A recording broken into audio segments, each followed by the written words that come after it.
2'nin üzeri çıkar. Saat 4.30-5 gibi. En geç 4.30'da falan şey yapıyor. Çıkıyor su. 6 gibi falan kesiliyor.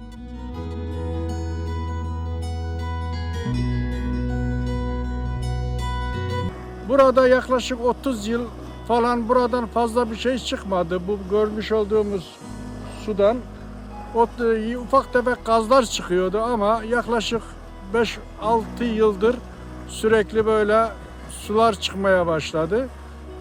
Her senede bu su artıyor.